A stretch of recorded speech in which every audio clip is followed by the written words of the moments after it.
Good morning. I am Richmond Mayor Dave Snow. We want to provide you with information this morning about a fire that began yesterday at the site that you are seeing behind me. This is a very large site. It is a site that previously was a business that collected plastics and other materials for the purpose of recycling and resell. It is an indoor and outdoor site, and so when this fire broke out, it spread through both the structures on the site and the outdoor storage that was on site.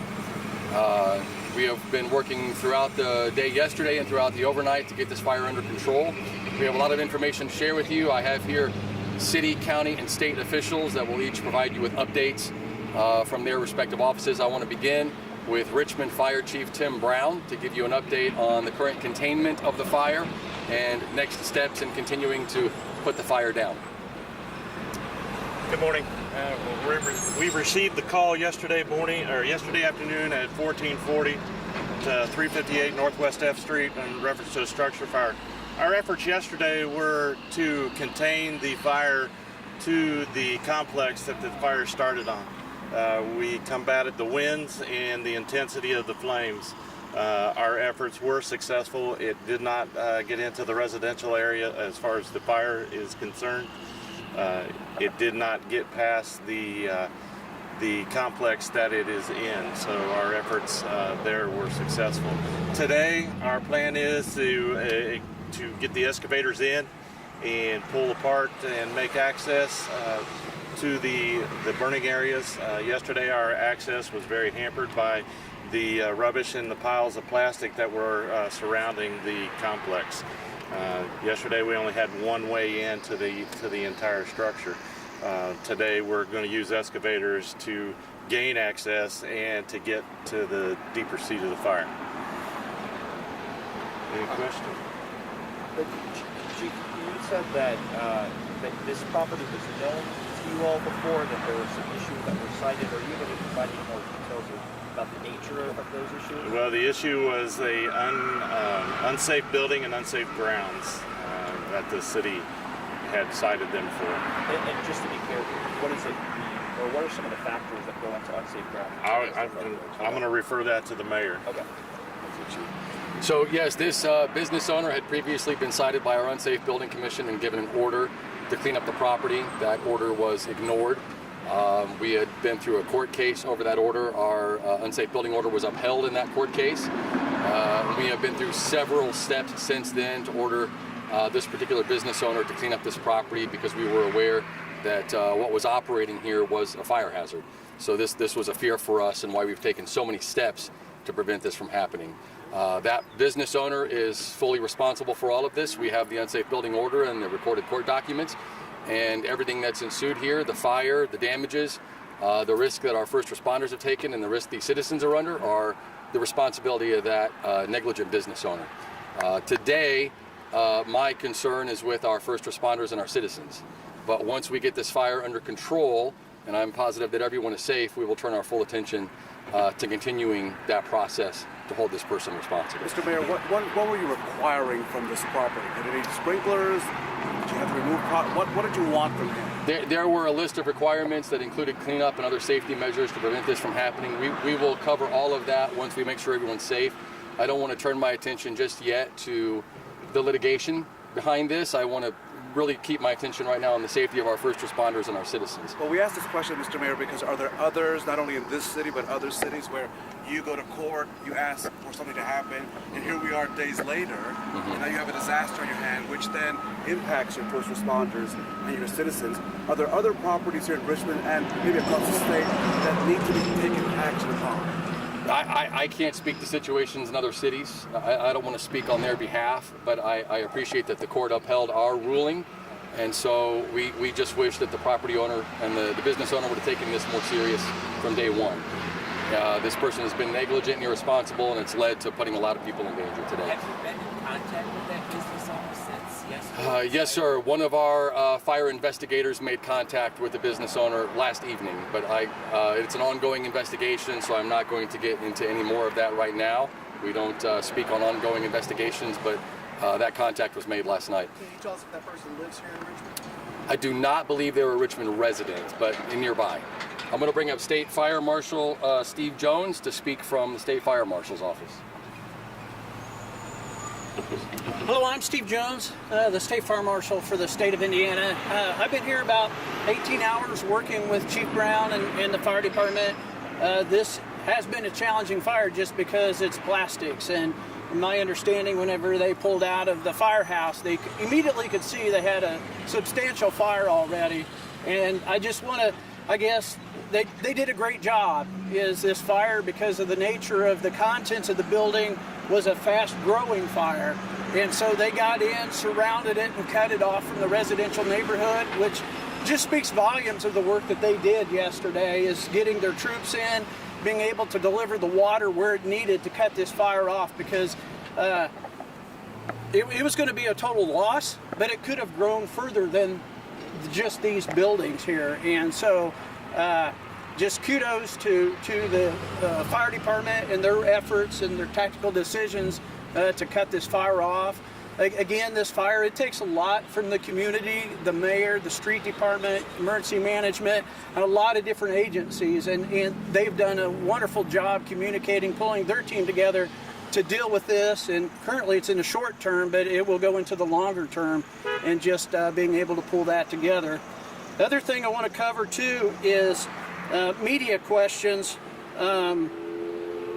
After this press release, the Indiana Homeland Security PIO will be a contact for the media, and you can call 463-202-4063, and that will be your contact for a while, because the local agencies, we're busy trying to manage an emergency situation, and we're getting tons of phone calls. And so from the media, and so we need to focus on the community, focus on the first responders, making for sure that everybody's safe. And we don't have time right now to take 50 phone calls. And so that will be your contact for a while until things settle down here locally. So, Marshal Jones, you have to see 92 counties. Your investigators are in all 92 counties in Indiana. This city attempted, or was working to, they were proactive. Here's a property that probably should not be burning today. Are we fully covered around our state so something like this does not happen in a Kokomo, a Greenfield, a Franklin, a Lake County? fire prevention, whether it's in a home or businesses, is real important, is to prevent. And so just speaking broadly in those terms is whether it's in a home, fire safety, or whether it's in the industrial or commercial buildings, the fires can be prevented. And so that's kind of our efforts across the state of Indiana, is trying to educate factories, businesses, homes, moms, dads, grandmas, and grandpas about fire safety, because fires grow quickly, whether it's at a house or a large commercial building. In a commercial building, it impacts a broad community, and so that's the effort. But Marshal, this is not a home, this is a property. Do you have the tools so that when cities or you go into a property that is not doing their part, can you either shut it down or be more effective? Is there enough teeth in the laws currently? There is. Speaking to this and take a while, but is the local fire departments and local government, they handle most of the things that happen across the state of Indiana. Then they reach out to us sometimes if they need assistance. So if Richmond Fire were to tell you that they did all that they could, but state law was not available. And I'm not familiar with. I know, but yes. we have a chance to speak to the chief here. The chief says to you, Marshal, we did everything we could, but state law would not allow us to close this down.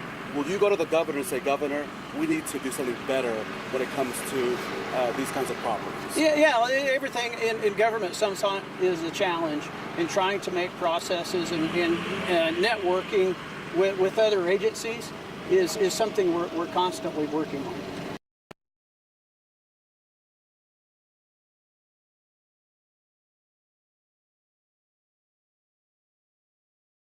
I'll begin by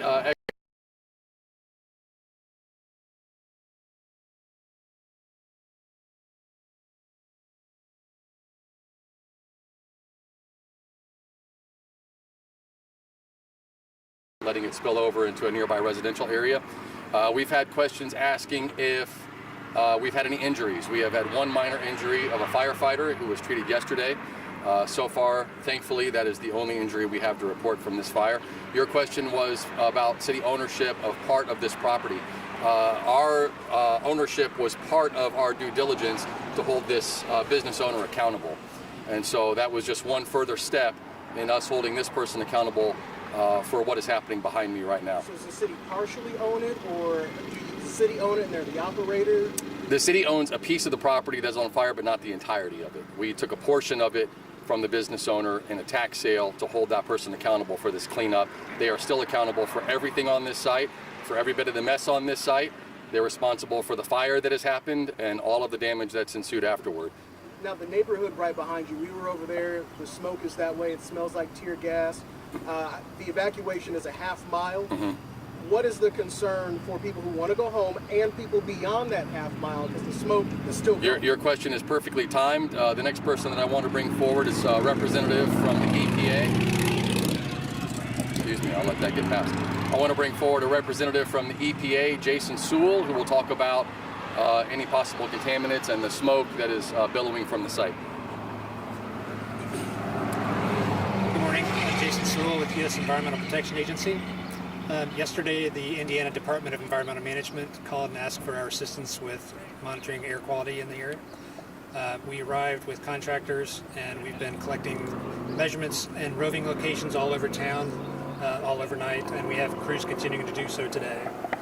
The contaminants we've been monitoring for include particulate matter and different sizes, as well as some specific toxic compounds.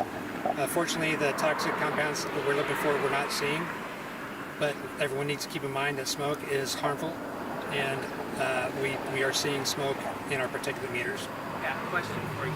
Two questions for you. One, are people in Richmond safe? And two, for people in Northwest Ohio, winds are coming from the southwest. For people in Ohio, do they need to be concerned? So we understand there's smoke is going to be going into Ohio. We're close enough to the border. People in Ohio are going to be seeing it. We did collect some measurements in Ohio last night, and again, what we were finding was particulate matter, which is smoke. As far as the safety concerns, we collect our information and we provide it to the health agencies. And so Christine is going to speak next on what these instruments and readings mean for people. But Mr. And Sewell, just to be clear, when you said the toxic compounds were not found, does that mean that you widened the scope, or at this point are you saying that there were no toxins found? So there will definitely be toxins in smoke. We're measuring at the ground level. Of course, heat rises, and the smoke plume is not at ground level for the most part, and dissipates as it goes downwind.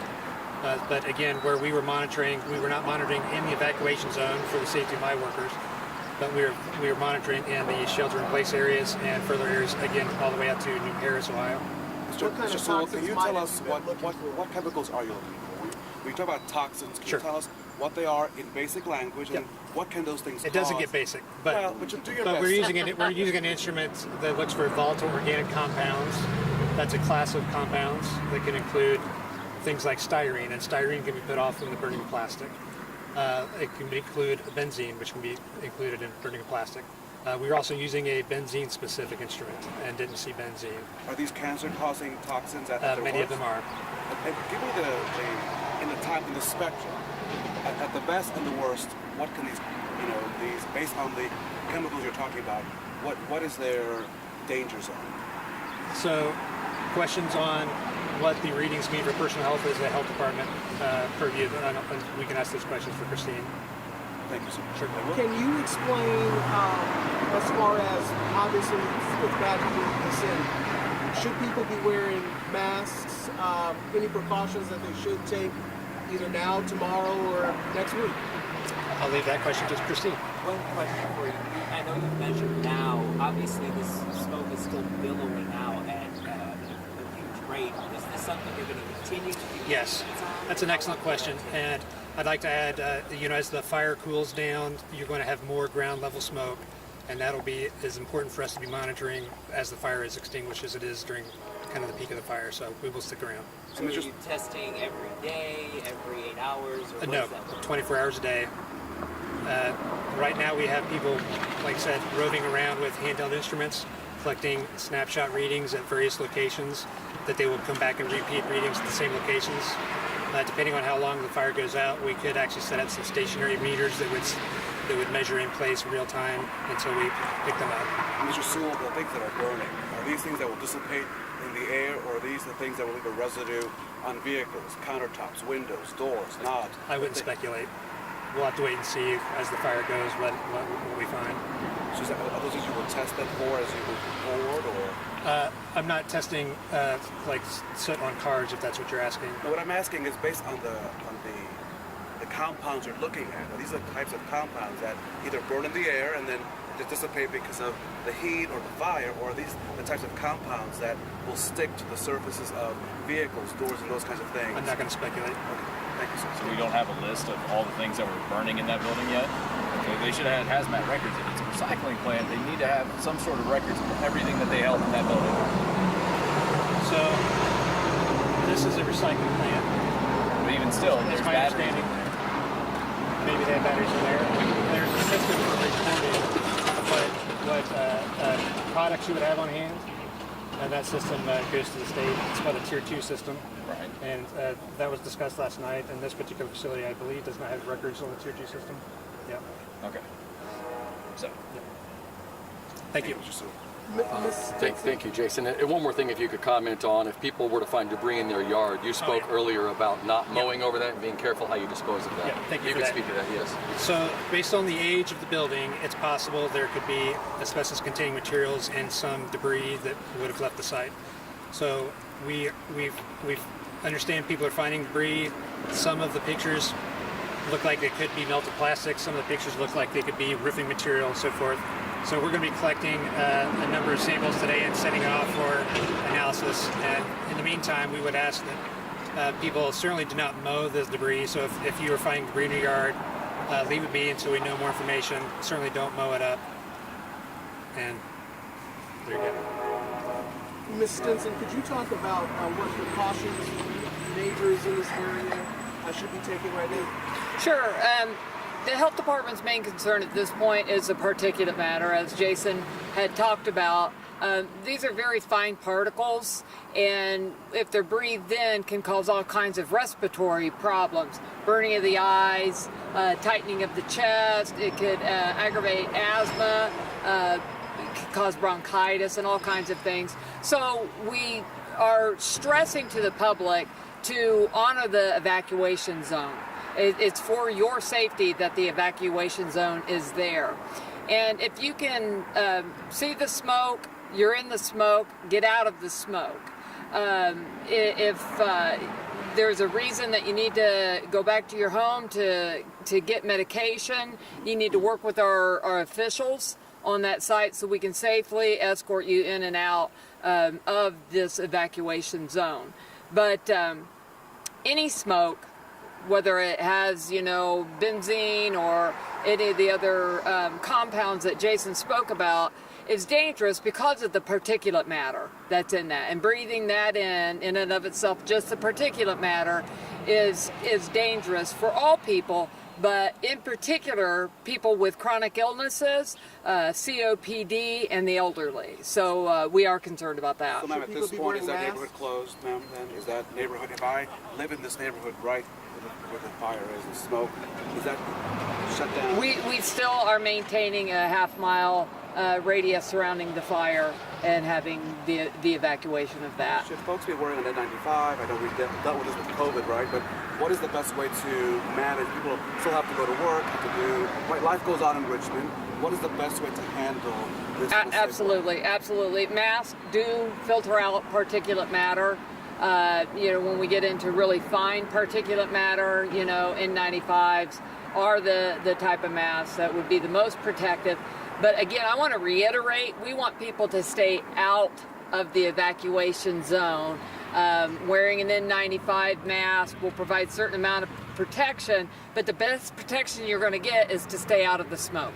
I understand the evacuation area is a half mile, but if I'm a mile and a half, am I any safer? Am I much safer? Should I do anything different? If you're seeing, smelling, eyes burning, experiencing any kind of difficulty in breathing, you need to evacuate that area, get out of that area. Again, people that are more sensitive to these issues, people with chronic asthma, chronic COPD, and the elderly are more sensitive to the effects of breathing in the particulate matter. And if people are inside, should they turn their air conditioners off? Outside of the evacuation zone? Inside or outside? Well, they shouldn't be inside the evacuation zone. So if you're inside that evacuation zone, we are asking that you evacuate, which means to leave. We do have some shelters set up. We are going to be opening a community helpline where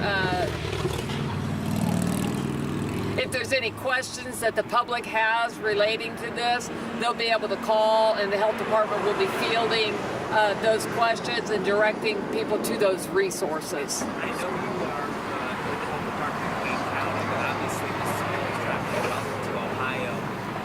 What would your message be to those residents just on the other side of the border that are concerned about the smoke? Again, if you see and smell smoke, you're in smoke. Smoke contains particulate matter, and that is something that we want to avoid. People being in the zone where there is particulate matter, avoid that area. So if you see and can smell the smoke, you need to remove yourself from that area. Man, this is a revolving situation. It absolutely is. Ministry or the mayor. At what point do you say you can go back home? Is this now days? You have to wait for all that to go away? What is your fair timeline? As you know, people can't stay out of their homes. They do have other things to do, right? Life does go on. So based on the reality of the day, at what point do you start to think about when can people return home? Well, we want life to go on. I know you do. You know, so that's why we're having an evacuation zone so people don't get into dangers. Absolutely. If people are experiencing any kind of respiratory distress, they need to seek medical attention for that. When will the evacuation zone be increased, decreased, lifted? That's not my call. When it's safe for people to return, that's when we will announce that it's safe to return. Whose call is it? That would be more of the fire department, EPA, in a joint collaboration with all of the agencies involved. I do want to say that we have had wonderful community support for our firefighters. We have a wonderful fire department. The mayor's been involved, EPA's been involved, the Indiana Department of Environmental Management is involved. Businesses have donated stuff for the firefighters and first responders. So, you know, if anything good comes out of this, it's me being able to see how our community does come together in the event of an emergency. I think a lot of us get a false sense of security, especially we are standing in the evacuation zone, but the wind is blowing that way. There may be people on this side of the street who stayed at home.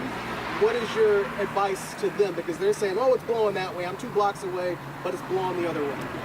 Yeah, there is a half-a-mile evacuation zone, and we would like everyone in that half-mile evacuation zone to evacuate. I know just standing here, and you can see how close we are to the fire, my throat is starting to get a little sore. As soon as I can get out of here, I'm going to be out of the evacuation zone, and I hope that everyone understands that just because you're not standing in that plume of smoke, I can smell this fire, so that means that there's particulate matter in this area too, and it's dangerous. You know, I don't have COPD, I don't have chronic asthma, but I am feeling the effects of being in this zone and would like to have a mask If on. somebody is watching us right now, that's exactly what I was trying to get at. If somebody's in this zone and they're watching us right now, mayor or anyone, what do they need to do? Is there someone they should call to come get them out if maybe they're not mobile? What do people need to do if they have not evacuated right now? Well, you could always call the fire or the police department. They're not emergency line, and they'll be able to assist you. As soon as we get that community line up for people to call, we'll be directing everyone to call that. and we will be having a list of all of the resources and things for the public to know. But we're in the midst, I would say that line will be up probably in the next hour and a half, and it'll be a central location where the community can call and get information and access to resources. Residents are asking about the water table. They're worried about the smoke particulates hitting to the ground, hitting to the local water streams. Is there any concern about the water table right now? Well, Richmond is on a municipality, so they're drinking municipal water sources. They're not on a well water. When you're looking at across Ohio, where you're getting reports right now that there are people smelling across Ohio. So they obviously have concern because they're not on the same municipality as Richmond. This is why we're asking, is there any concern for any water that the smoke touches at this point? I think that we're concerned, and as we know more, we'll release more information. I haven't heard from the EPA or IDEM that there has been any levels of contamination in the water, but this is fluid and this is, a live event. So as we know more, we will let the public know exactly where the dangers are and what we're seeing. Okay. And for the fire chief, I just want to follow up on when you're attacking a fire like this, obviously one of this size. I can't imagine it's a typical fire you're dealing with in the buildings around here. How are you going about tackling this, containing it, and were there additional risk factors that made things more difficult for you? Well, some of the risk factors was us getting access, of course. Like I said earlier, there's only one access into that area.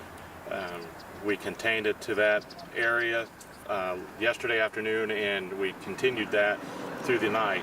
Today, when we have daylight, of course, we can start digging and start moving things to get us in there to where we can start extinguishing this fire a little bit. And it's not a quick follow-up, just as I noticed here, I noticed some folks from the ATF heading into the scene. Is there a reason that, whether it's you or the mayor, have reached out to the ATF to respond to the scene in particular? We have been in contact, we have the state fire marshal here, of course. We have their investigators. We have our own investigators. The ATF has contacted the state fire marshal's office and asked if we would like their help, and we graciously accepted. So there's no suspicion right now. It's still under investigation. We don't know one way or another, but we want to cover every avenue that we can. What expertise do you bring to the table? Often we think about guns and firearms and tobacco. What's their They bring more resources to us. Steve, if you want to. Steve's more familiar with the ATF, and he's the one that actually okayed them to come in. So I'm going to let him talk about that. Marshal, what's the expertise of the ATF in this investigation? Well, Or response? as you can see, it's an extraordinarily large fire. It takes a lot of work to process a fire to determine origin and cause. ATF, they do and assist in fire investigations across the nation. We work with them a lot. We network with the ATF a lot. They're good partners for us. And they have a large team that they can bring in. If they bring them in of specialized fire investigators, chemists, and other things. And so they're just a great resource for us to assist us in a large-scale fire investigation. And just for you or the chief, one, have you ever seen anything like this in your career? And two, do you have any idea when you're going to be able to have this thing out? Yes, I have had large fires like this in my career. And so that's why everything takes time. I know a lot of people want answers right now. There's a lot going on behind the scenes that takes just to make sure the public safety people are safe. And so we like to keep our focus on them right now. And the fire investigation, and it's actually going to be a couple days before fire investigators, because it's not safe to go into the smoke, right? So I don't want to put any of our personnel, ATF personnel, local personnel in that, and so a lot of the things that you guys want answers, we just can't do that right now because we've got to wait till this thing cools down. Marshal, Mayor, we is saw there the any chance ATF that respond the to the business fire owner could in face Plainfield. charges? Did you call them in as well because you had a good relationship with them? The ATF responded to the large Walmart fire in Plainfield. Based on that, did you find that they're also helpful in the situation? Well, yeah, they're based out of Indianapolis. We have a local ATF agent in Indianapolis. We work with them a lot, so it's not uncommon. Right now, I don't know. I don't have the information whether they're going to engage in this or not. We'll see. Based upon we got to see what the facts are, how big this case looks like it's going to take, what it's going to take, but they're always good partners with us. So, Mayor, can you tell us, you've had conversations with the business owner, obviously, is there any chance that they could be facing criminal charges for a role that was played here? I'm not going to jump to that. It's an active investigation. I will just tell you that the business owner is responsible for this mess, responsible for the disaster, and responsible for putting everyone in danger, from our first responders to our citizens. And So we're Mayor, told is that's that a in writing? recycling/storage facility. Does it have a formal name?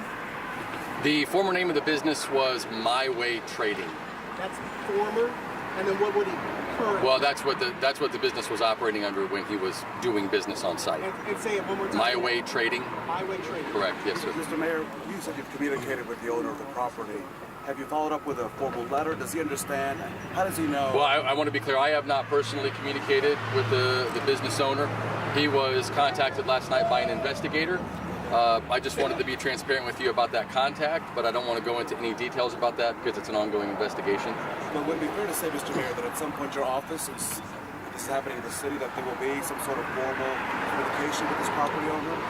Yes. With expectations of what you expect in the days and months to come? It is a fair assessment to make that there will be formal communications forthcoming once we get this under control. They haven't Make sure started. it's, no, we've only been in management mode of the situation. But you will at some point? Yes, yes.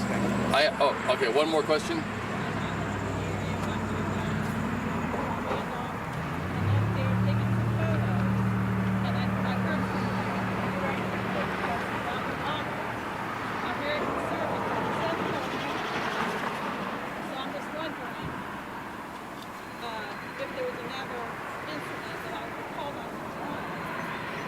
And so your question's about the water in the area?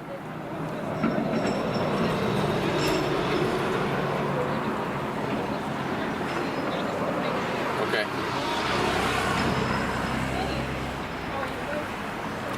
Yes, and Christine Stinson spoke to that a moment ago, but we'll get with you after this with all the correct contact information.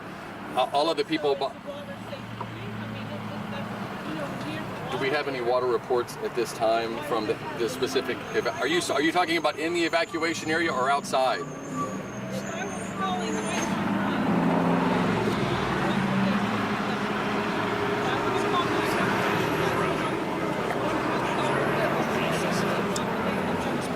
So it sounds as though you want to speak to that. Yes, we talked to the sanitation department yesterday, the water department, and they are routing the water from this area to a specific location in the plant to where they can treat it and take care of the water that is the runoff from this. So kids taking baths and drinking this water today. Should be safe. Should be safe. You know that because this plant has been put. Yes. You guys said there'll be a phone number given out here soon for people to call, and that'll be up in the hour. Yes, we'll have that up. If we could take just one question from one local reporter, that'd be awesome. At one point you said there were 12 million pounds of plastic just in one building.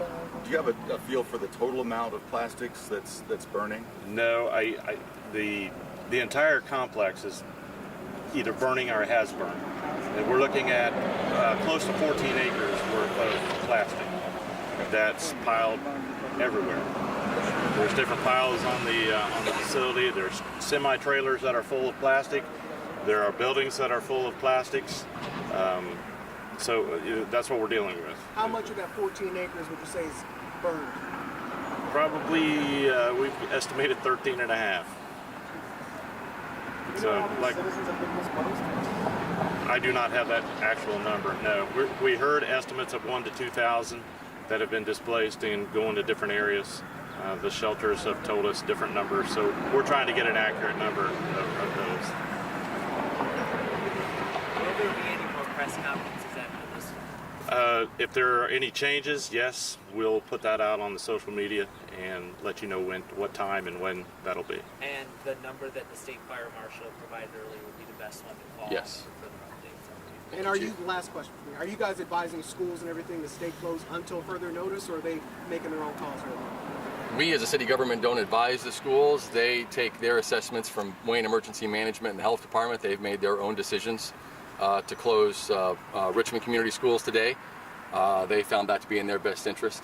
But everybody behind me is actively still working on a very dangerous fire that's still happening, and they have teams to lead. I need to let them get back to work. I just want to thank all of you for the time today and allowing us an opportunity to share all this information. You have the PIO contact, and all of the numbers are on social media. If individuals need a bus to a shelter, or if they need shelter, one or the other or both, we can assist with that. And we just want you to have those numbers and make them available to you if anyone needs assistance, or if you as the media have any questions. And we'll be happy to do this again if there is more important information to share. Thank you all very much for your time today. Thank you.